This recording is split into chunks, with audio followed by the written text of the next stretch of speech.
Hello, how you guys doing? So in today's video, I would like to show you everything you need to know about telemedicine, how to get started, the requirement, and things you need to put in place before you can start telemedicine. So getting started with telemedicine can be complicated, but if you follow the right path, you can easily accomplish it.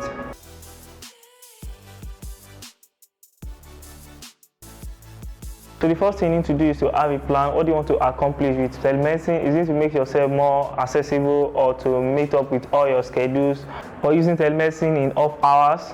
Or you may want to use telemedicine to add new patients. So in any way, you need to have a plan or why you need a telemedicine.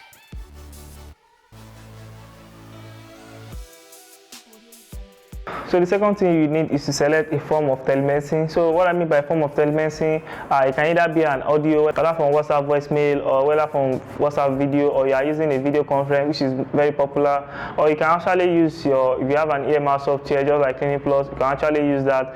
It should have a feature of telemedicine, which you can also use, just like using a Zoom video conferencing, which you can talk to your patient live. So you need to make sure you have a form of telemedicine.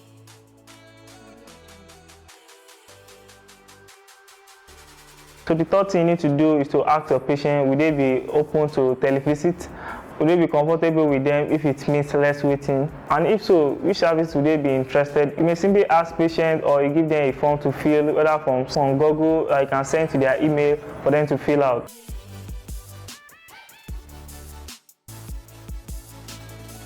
You also need to decide on how you use telemedicine. Do you want to use telemedicine for same-day appointments, or you want to offer telemedicine after hours care, or visit determined by doctor? You may also decide that after in-person visit, you recommend telemedicine for their next visit. So next thing, you also need to keep notes, which is very, very important after getting your telemedicine conferencing software. State regulation may limit the mode of telemedicine, but many of these rules won't be a problem if you limit your telemedicine service within your existing patient in your practice. So the next thing you need to do is to make sure your patients are aware that you are offering a telemedicine, which can help you to promote it more within your existing patient or get new patients. You can sign it in your practice, post articles on your website, or post on social media, and you and your staff can bring it all doing in-person visits with your patients, trying to introduce your new services about telemedicine, and also let them know the advantage of using a telemedicine, which can save them a lot of stress. By start, you need to limit your services. So limiting your services to some area can actually promote it better.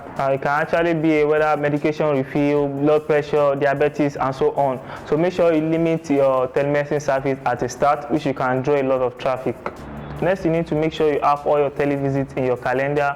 So as I've said earlier, using a software like Clinic Plus EMR, you don't have to worry about that, because any televisit you get, you automatically record in your calendar. So once you have keep all the steps as I mentioned earlier, and you're getting the software that you are using for your telemedicine, you need to make sure you get an earphone, because speaking to your patient online, you need to make sure you are hearing them clearly and they can also hear you clearly. So you need to get an earphone, whether you can actually use an earpiece. Then you should be able to find a very cheap one if you're on a low budget.